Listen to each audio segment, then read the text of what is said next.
The food synthesizer broke again, and nobody seemed to care. Rebecca Hayes watched the engineers argue about replacement parts while outside the viewport. 3 Halcyon warships maintained their threatening formation. They had been there for 6 days now, close enough that their weapon ports glowed like angry eyes in the darkness. "Another message incoming," her communications officer said without looking up. "Same demands as before." Rebecca nodded. She knew what it would say. Leave this sector within 12 hours or face annihilation. The Halcyon Confederacy had sent 14 such messages in the past month, each one more aggressive than the last, each one promising destruction if the human colony ship New Dawn did not abandon the mining operations on the nearby asteroid field. "Send the standard response," Rebecca said. "We appreciate their concerns and remain open to negotiations." Her first officer, a man named Paul who had served in Earth's military before joining the colonial service, turned to look at her. "Captain, they are powering weapons again. We could disable their ships in minutes. Why do we keep playing this game?" Rebecca understood his frustration. The New Dawn carried enough defensive systems to reduce the Halcyon fleet to debris, but she had chosen this life specifically to avoid violence. After 20 years in the military, she wanted peace. She wanted to build things instead of destroying them.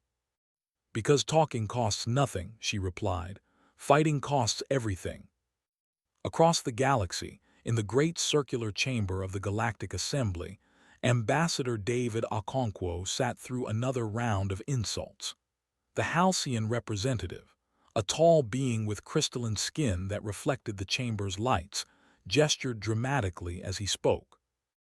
"The humans cower in their settlements," the Halcyon said. "They receive our demands and send back weak words. This is not the behavior of a species worthy of assembly membership. They are prey animals who stumbled into space travel by accident."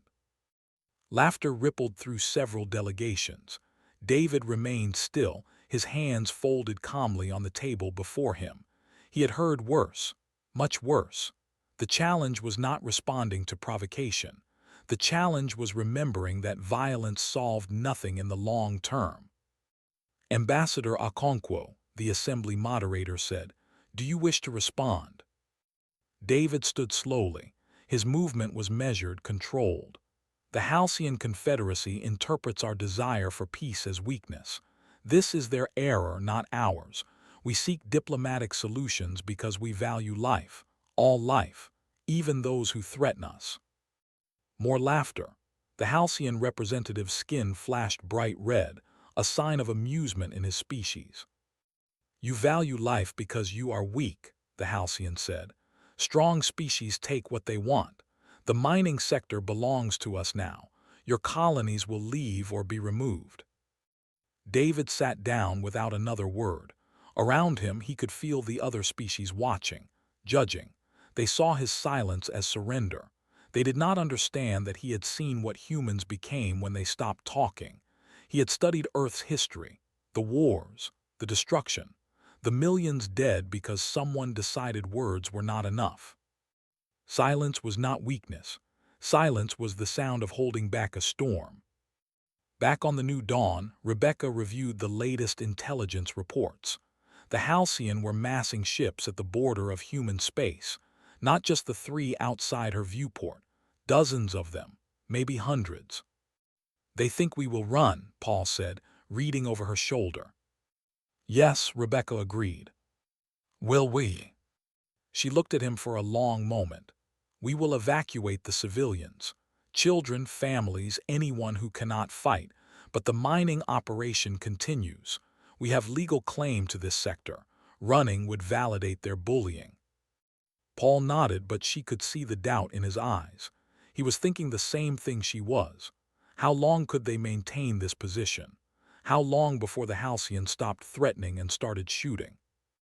The answer came sooner than expected.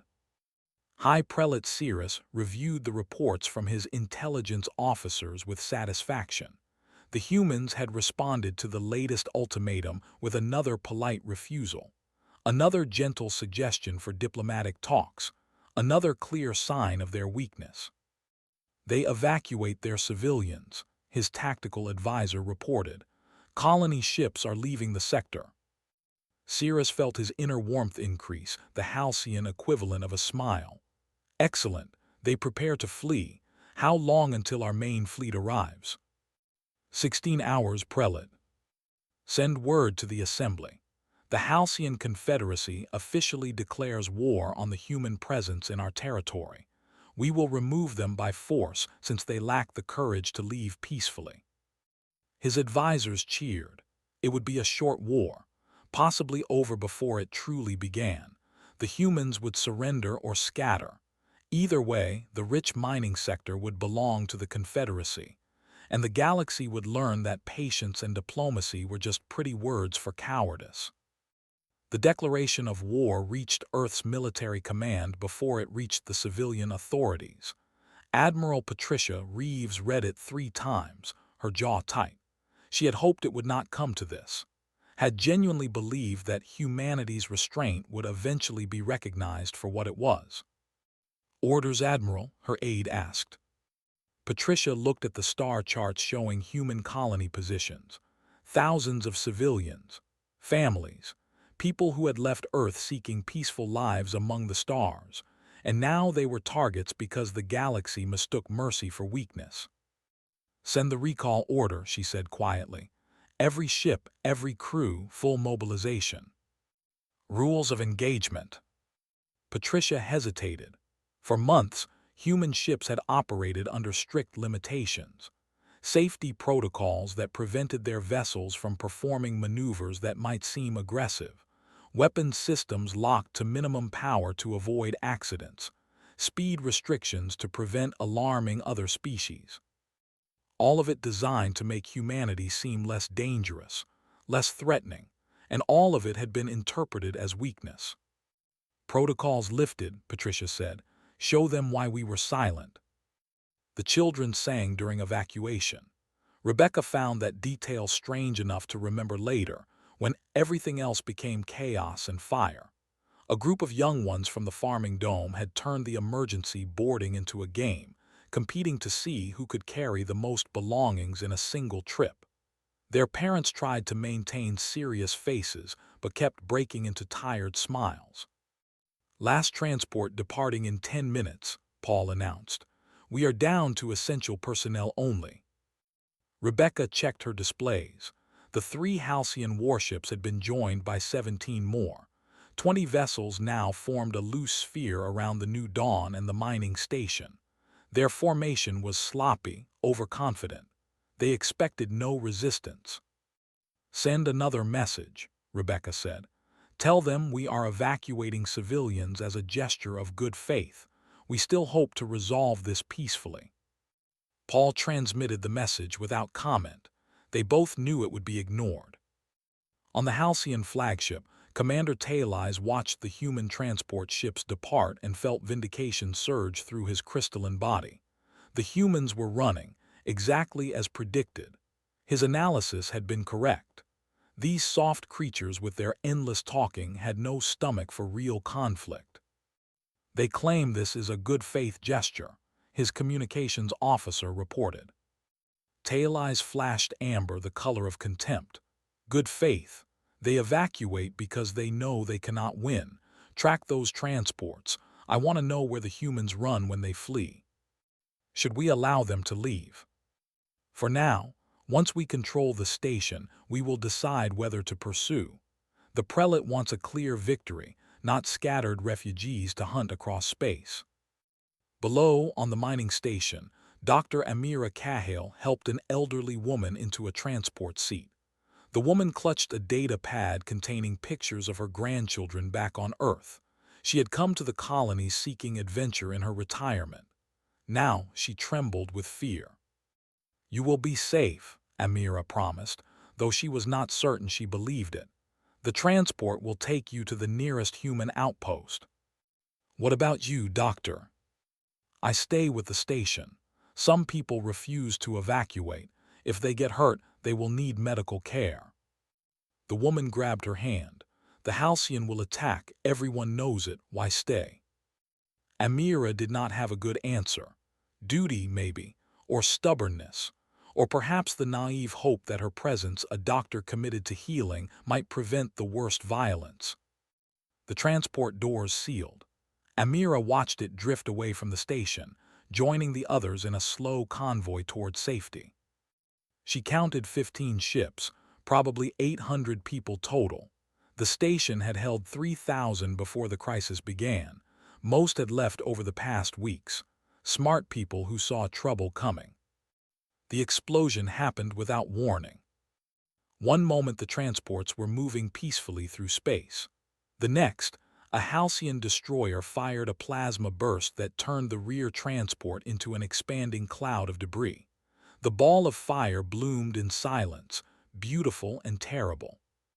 Amira screamed, but no sound escaped the medical bay. She pressed against the viewport, watching as a second transport took fire. This one did not explode. Instead, it spun out of control, hull breached, atmosphere venting. On the new dawn, alarms screamed. Rebecca was moving before her conscious mind processed what had happened. The Halcyon had fired on civilian transports, unarmed ships, families. "Return fire," she ordered. "Captain, we were trying to avoid." "They just killed 300 civilians." Rebecca's voice cracked like a whip. "Defensive batteries target the destroyer that fired. Disable only. Do not destroy."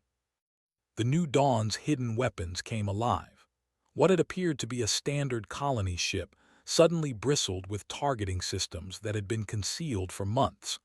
Plasma cannons that could crack a moon emerged from camouflaged housings. Rail guns designed for asteroid mining swiveled toward military targets. The first shot took the Halcyon destroyer's engines offline.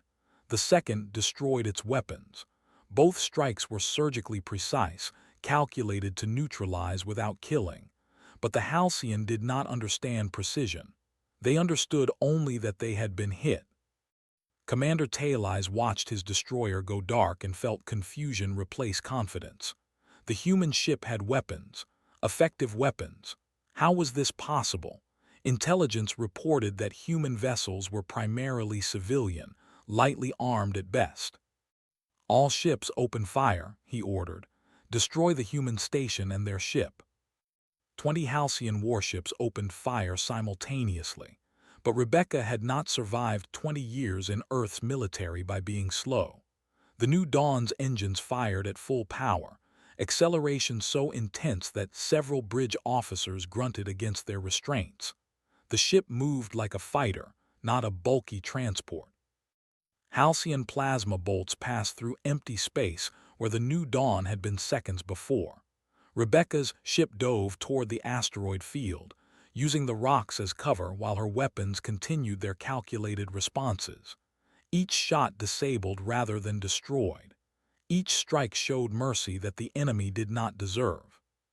But the mining station had no such defenses. Halcyon fire raked across its surface, tearing through domes and living quarters. Amira felt the station shudder. Emergency bulkheads slammed down. Somewhere people were screaming. She grabbed her medical kit and ran toward the sounds. Light years away, the Galactic Assembly received notification of the attack. Ambassador David Okonkwo stood slowly as the reports played on the chamber's main display. Civilian transports burning, families dead, the Halcyon attacking ships that carried children. "The Halcyon Confederacy has opened fire on unarmed transports," he said quietly. His voice carried across the chamber despite its softness. "They have murdered civilians. You all witnessed our attempts at peace. You all heard our offers of negotiation." The Halcyon representative stood, skin flashing defiant red.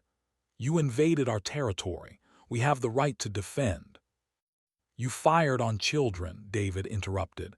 Something in his tone made several delegates shift uncomfortably. "You killed families fleeing conflict. There is no defense for this, no justification." He turned to the assembly moderator. "I request immediate authorization for human military response under Assembly Protocol 17. We have shown restraint. We have offered peace. Now, we request permission to defend our people by any means necessary."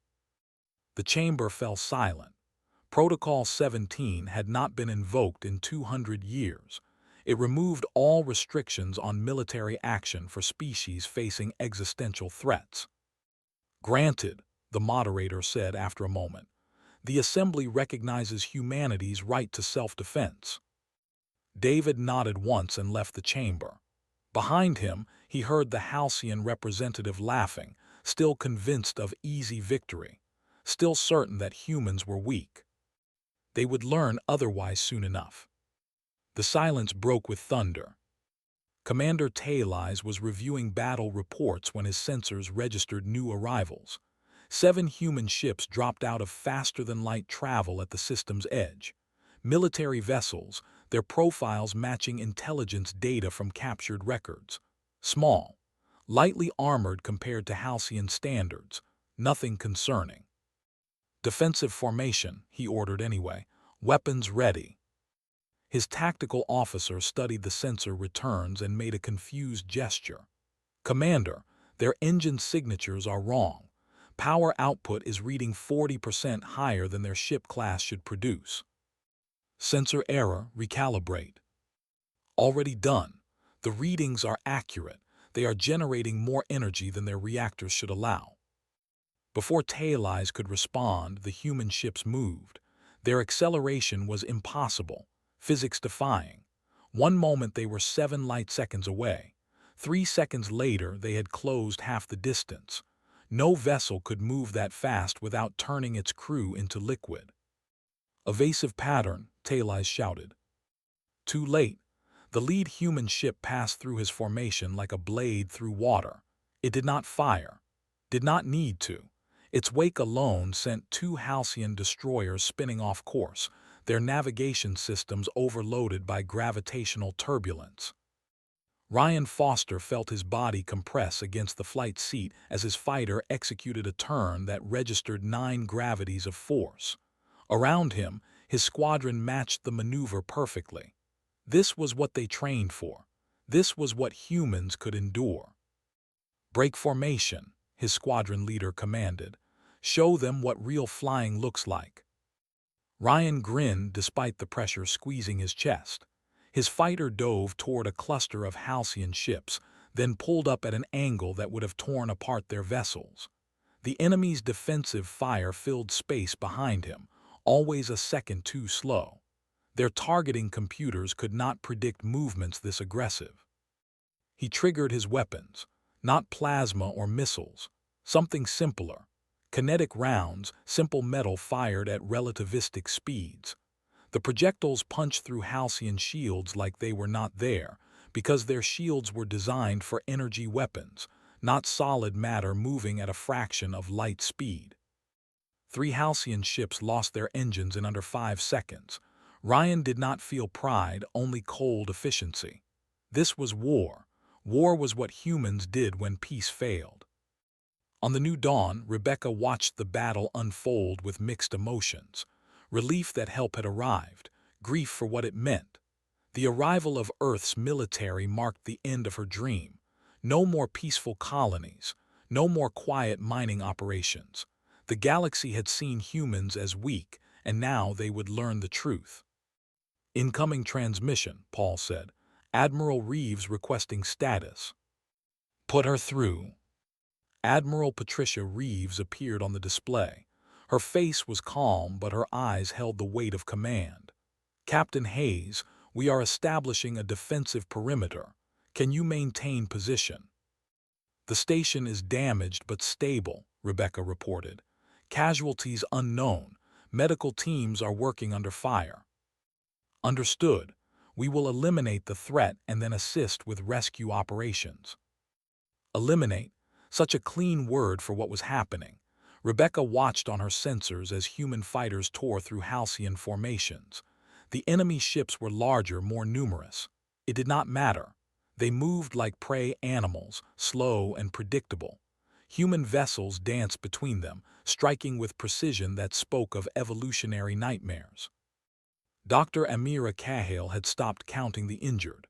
The medical bay overflowed with people suffering from burns, decompression injuries, impact trauma. She worked on automatic, her hands steady even as the station shook from weapons fire. A Halcyon shell had penetrated the outer hull 2 sections away.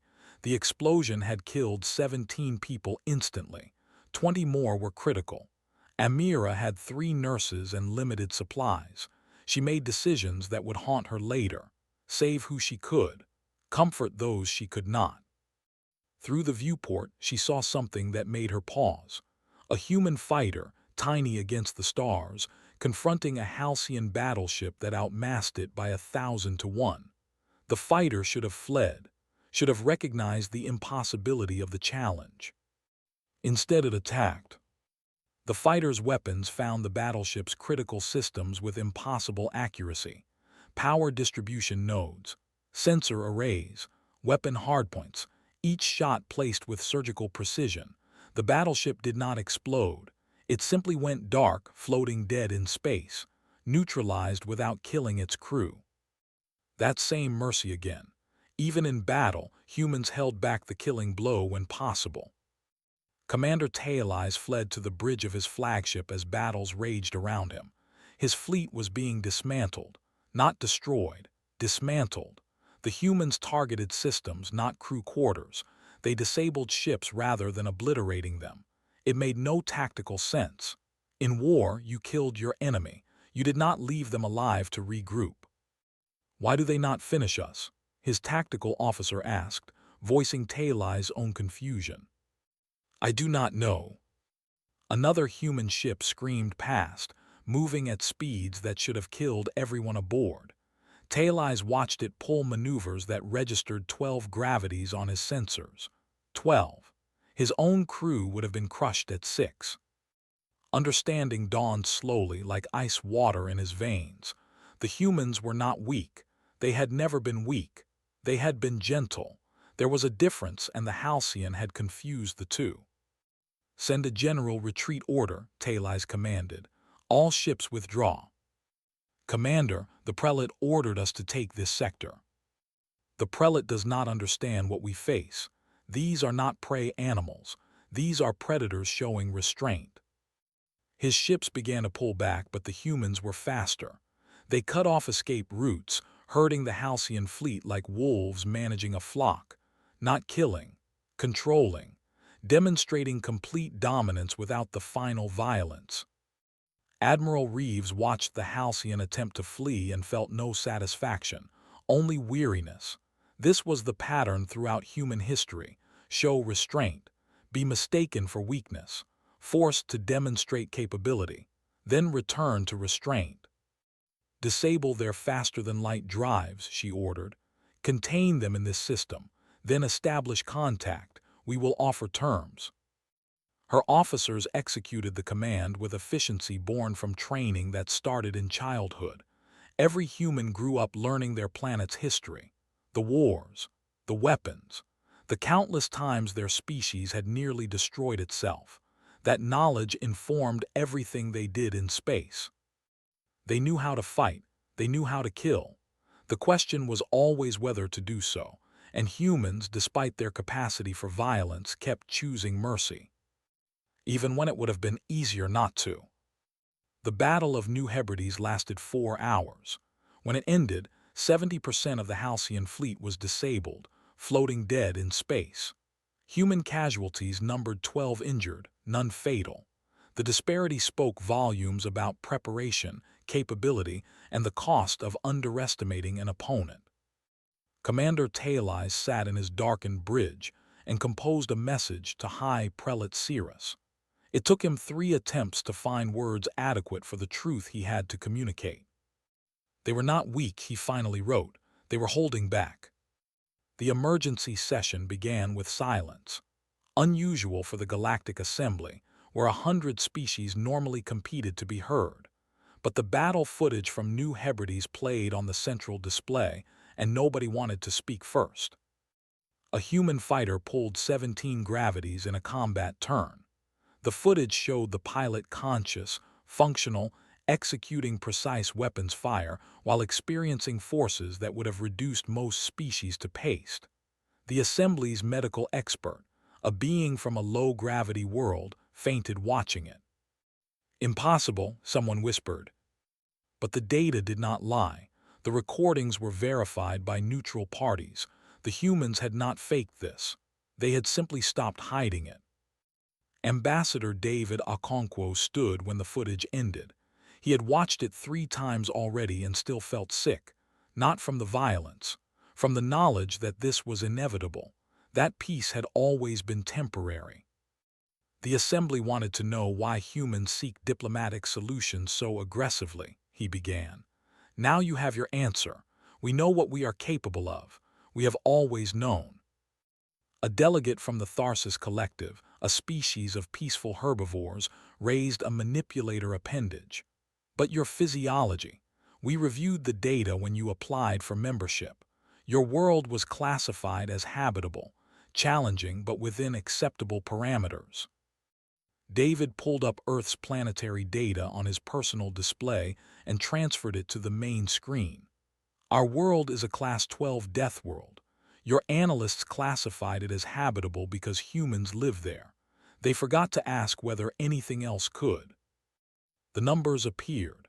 Atmospheric pressure that would crush most carbon-based life. Gravity 1.3 times galactic standard. Temperature swings of 80 degrees.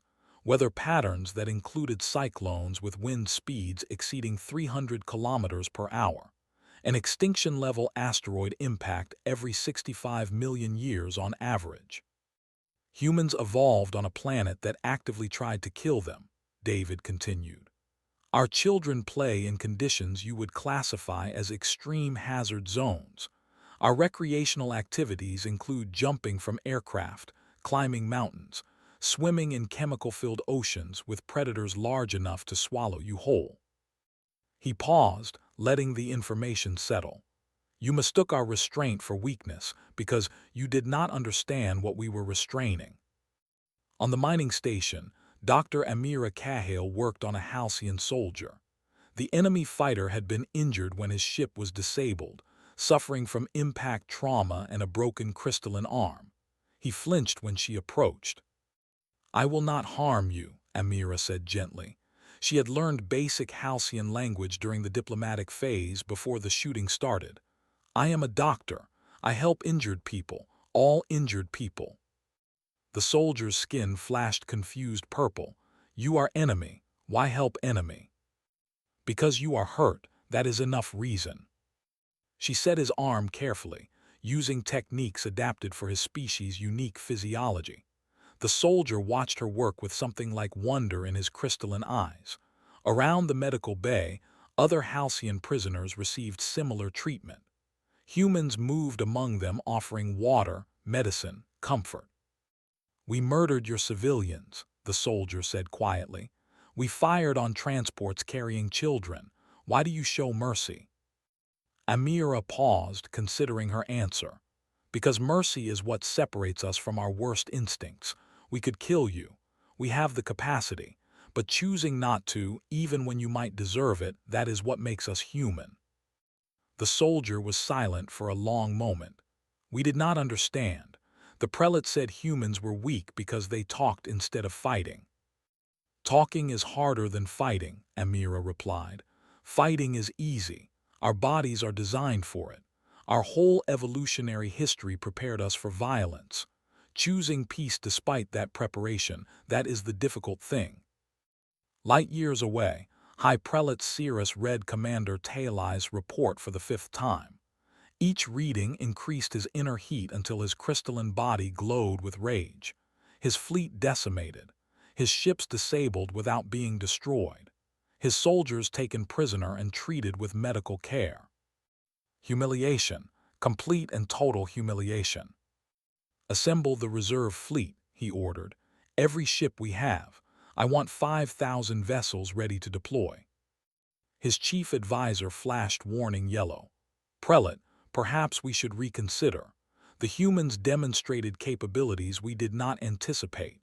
Their combat effectiveness exceeds our models by factors of 10 or more." They have 7 military ships in that sector. We will send 5,000. Numbers will overwhelm their skill. But the cost is irrelevant. The Halcyon Confederacy does not surrender to prey animals. We do not accept defeat from species that should fear us. Sierra studied the tactical displays showing human ship positions. Small, fragile-looking.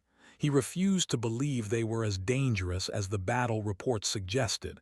Tail Eyes had panicked, made errors. A proper fleet with proper leadership would crush them.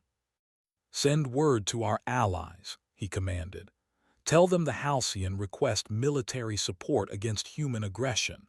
Promise them shares of the mining rights once we claim victory." In Earth's military command center, Admiral Patricia Reeves reviewed intelligence reports about Halcyon fleet movements.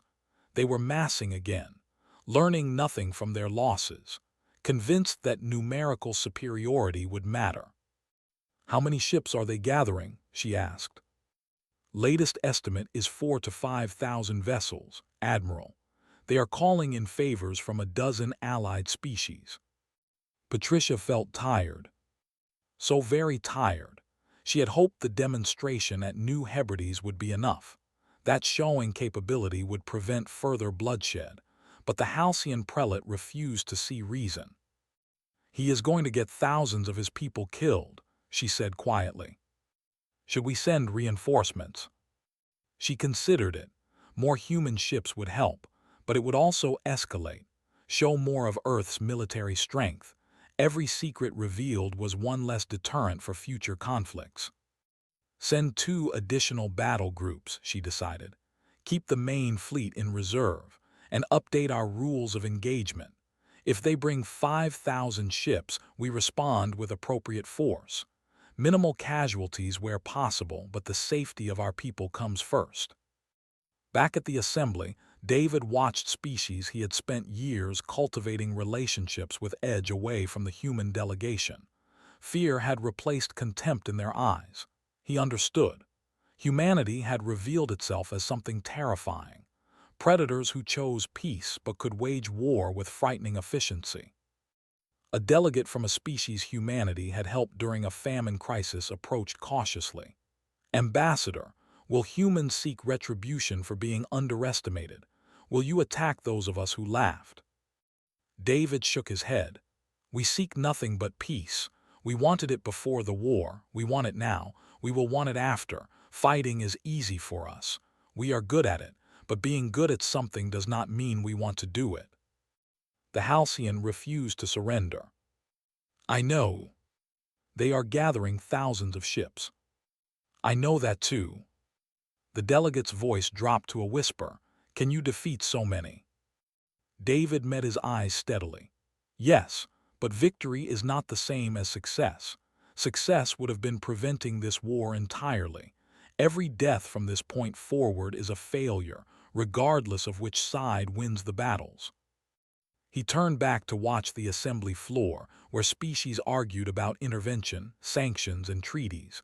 So many words, so much talking, and none of it would stop the Halcyon prelate from his chosen course. Some people only learned through pain. David just wished the lesson did not have to cost so many lives. 5,000 ships emerged from faster-than-light travel in a formation that blocked out the stars. The Halcyon main armada had arrived, and with it came vessels from 6 allied species who believed the prelate's promises of easy victory and rich rewards. Ryan Foster sat in his fighter's cockpit and studied the tactical display. His hands were steady, his heartbeat slow. This was the moment every military instructor had warned about. Overwhelming numerical superiority, impossible odds, the kind of situation where panic killed more people than enemy fire. "All squadrons, listen carefully," his commander's voice came through clearly. "They outnumber us. They think numbers matter. We are going to teach them about force multiplication." Ryan checked his weapons. Full load, his fighter was ready, he was ready. Fear was natural, training was stronger. The Halcyon fleet advanced in a wall formation, ships spread across thousands of kilometers. It was an intimidation tactic, meant to demonstrate their vast numbers. But it also meant their forces were dispersed, command and control stretched thin. Admiral Patricia Reeves watched from her flagship and recognized the formation immediately. She had seen it before in historical archives.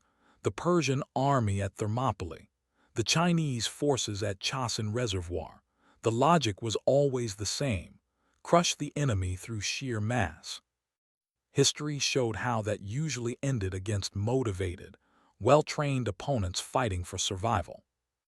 "Begin Operation Silent Thunder," she commanded. The human fleet did not advance to meet the enemy. Instead, they broadcasted something unexpected: audio files, visual records, historical data from Earth. The Halcyon bridge crews suddenly found their communication channels filled with footage of human wars. Not propaganda, raw historical records. The trenches of World War I, where humans fought each other for years over kilometers of mud. The island battles of World War II, where soldiers contested every meter of ground. The proxy conflicts, civil wars, revolutions that had marked human history for 10,000 years. Humans fighting humans with a ferocity that made the current conflict look gentle. High Prelate Cyrus watched the broadcasts and felt his inner heat fluctuate. What is this? They try to frighten us with their history. His tactical officer's skin had turned pale blue, the color of deep concern. Prelate, their casualty numbers. In a single battle called Stalingrad, they lost over 1 million beings, in one city, fighting each other. Impossible. No species fights itself with such intensity. The records are verified. These are historical facts, not exaggerations. The officer pulled up more data. They have fought continuous wars for their entire recorded history, sometimes global conflicts involving their whole planet. They have nuclear weapons capable of destroying their world multiple times over, and they nearly used them, more than once. The broadcasts continued. Human soldiers storming fortified positions despite terrible casualties. Pilots flying damaged aircraft into enemy targets. Infantry fighting in urban ruins, Arctic tundra, burning deserts. Humans adapted to every environment and kept fighting. And the key message came through clearly. If humans fought each other like this, what would they do to external threats? The Halcyon formation wavered. Ships that had been advancing with confidence began to slow. Doubt spread through the Allied forces like a virus. They had joined this fight expecting easy plunder. Nobody had mentioned facing a species that treated war as an art form learned through millennia of practice. Ryan launched with his squadron and they dove into the Halcyon formation like sharks into a school of fish. But they did not kill. Even now, even facing thousands of enemy ships, human forces maintained their discipline. Disable, not destroy. Target weapons and engines. Leave crew quarters intact. The precision was more terrifying than wholesale slaughter. It demonstrated complete control, complete superiority. The humans could kill everyone if they chose. They simply chose not to. A Halcyon destroyer captain, a being named Solis, watched a human fighter disable 3 of his escort ships in 40 seconds.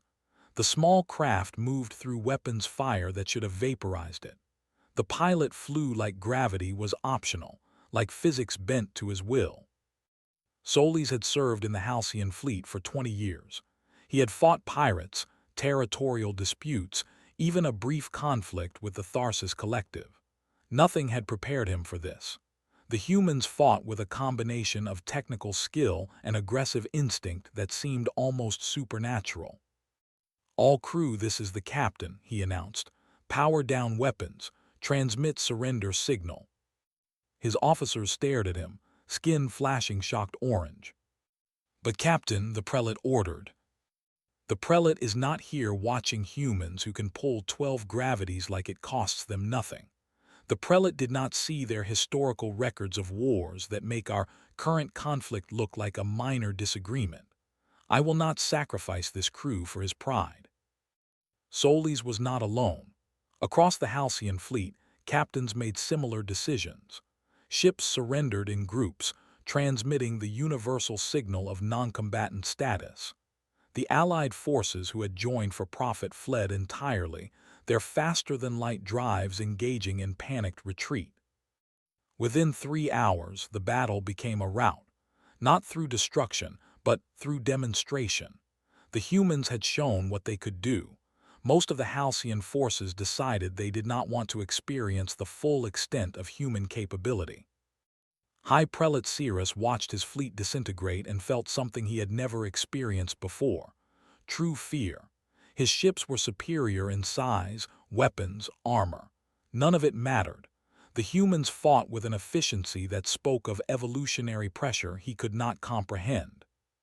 "Communications, open channel to the human flagship," he ordered. "Prelate, you are surrendering." "I am preventing extinction. There is a difference." Admiral Patricia Reeves received the communication request and felt relief flood through her. Finally, the Halcyon leader was showing sense.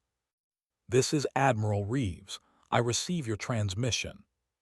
Cirrus appeared on her display, his crystalline form dim with defeat. "What are your terms?" "Complete withdrawal from human space. Reparations for the civilians killed in your initial attack. Formal apology delivered to the Galactic Assembly. And most importantly, you leave us alone. We want peace. We have always wanted peace." "You could demand our complete surrender. You have defeated us utterly." Patricia shook her head. "We do not want to rule you. We do not want your territory. We want to be left in peace to build our colonies and raise our families. If you can give us that, we can end this now."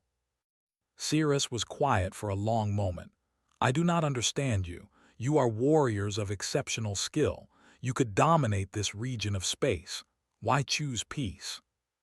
"Because we know where war leads," Patricia replied. "We have 10,000 years of history showing us exactly where it leads, to graves and grief and generations of hatred. We choose peace not because we are weak. We choose it because we are strong enough to know better." The prisoner transport arrived at the human outpost with minimal security. High Prelate Cirrus had expected shackles, isolation cells, perhaps torture. What he received instead was a private cabin with a viewport showing the stars, regular meals adjusted for his species' dietary needs, and a human guard who asked if he required anything for comfort. "Why do you treat me this way?" Cirrus asked the guard, a young woman who introduced herself as Officer Willis. "I ordered attacks on your civilians. I started this war." Willis considered his question carefully. "Because treating prisoners badly does not undo what happened. It just creates more pain. Our goal is not revenge. Our goal is preventing this from happening again. By showing mercy to those who showed you none." "Exactly. Someone has to break the cycle. Might as well be us." Cirrus sat in his comfortable cabin and tried to understand. In Halcyon culture, defeated enemies were humiliated to prevent future challenges. The humans seemed to operate on different principles entirely.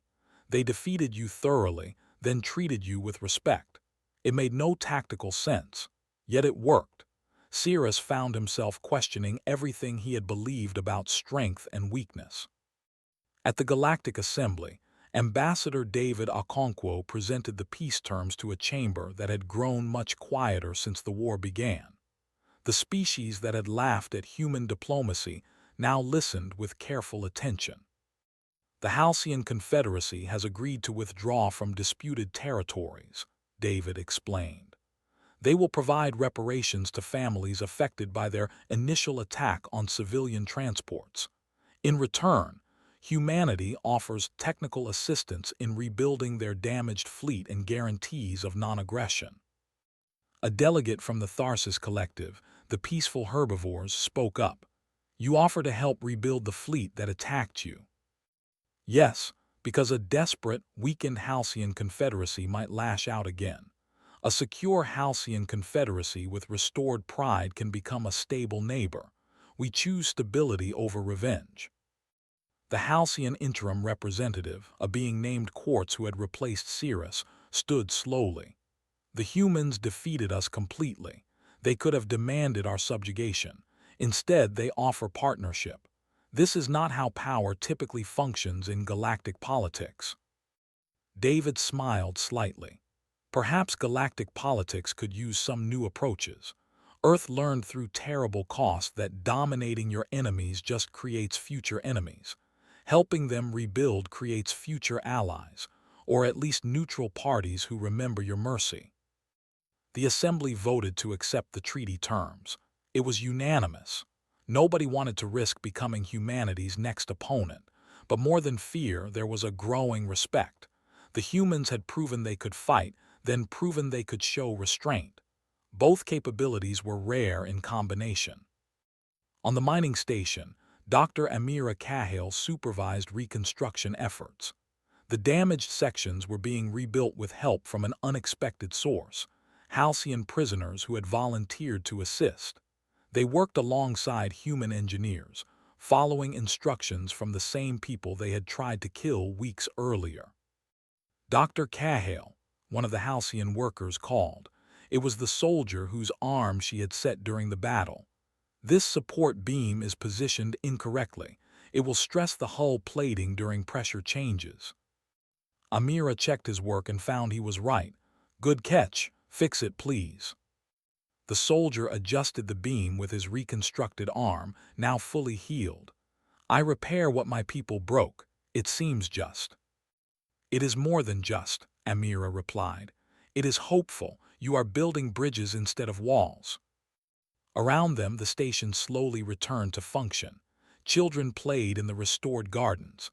Families moved back into repaired quarters.